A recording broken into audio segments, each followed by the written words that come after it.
இன்னைக்கு நான் ரொம்ப நாள் கழிச்சு என்னோட எம்ப்ளாய்மெண்ட் மோட்ல நான் ரிப்போர்ட் பண்ணிக்கிட்டு இருந்த ஒரு அத்தாரிட்டி கிட்ட பேசிட்டு இருந்தேன். எனக்கு அப்ப இந்த விஷயம் எனக்கு ஸ்ட்ரைக் அவுட் ஆச்சு. அவங்க ஒரு வார்த்தை சொன்னப்ப. அதாவது நான் I use to take client requirements, elite client requirements. நான் டாப் மேனேஜ்மெண்ட்டுக்கு சப்போர்ட் பண்ற ரோல்ல இருந்ததுனால, அந்த கிளையண்ட் ரெக்யர்மெண்ட்ஸ் நான் எடுப்பேன்.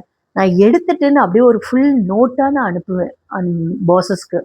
அதுல எல்லாமே இருக்கும். அதுல அவங்களோட டோன் என்ன கன்வே பண்ணுச்சு அப்படிங்கிற முதற்கொண்டு எல்லாமே நான் மேனேஜ்மெண்ட்டுக்கு ஐ யூஸ் டு ரிப்போர்ட். அதோட பெனிஃபிட் வந்து இன்னைக்கு பேசிட்டு இருந்தப்ப தான் எனக்கு புரிஞ்சுது. அப்படியே நோட்ஸ்ல சாம்சங் நோட்ஸ்ல போய் பார்த்தப்ப 2, 3 நோட் அதுல அப்படியே இருக்கவும் செஞ்சுது. அப்ப பார்த்தப்ப இட் வாஸ் வெல் எக்ஸ்பிளைன்ட். ஆ அப்படியே பிசுறு மாறாம அவங்க என்ன சொல்லணும்னு நினைக்கிறாங்களோ மேனேஜ்மென்ட்டுக்கு, அத மட்டும் தான் நான் கன்வே பண்ணியிருந்திருக்கேன்.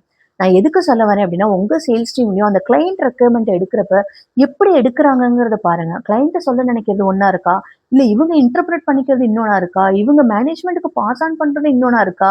ஸோ இந்த செயின வந்து கரெக்ட்டா கிளியரா இருக்கணும். அப்பதான் கிளையண்ட் டு டாப் மேனேஜ்மென்ட் அந்த கனெக்ஷன நம்மளால வந்து கரெக்ட்டா நம்ம டெலிவரி குடுக்க முடியும். இல்லாட்டி எஸ்கலேஷன்ஸ்ல தான் போய் முடியும். இல்லையா? Lakshanam, we support top management with this type of service also. All the very best.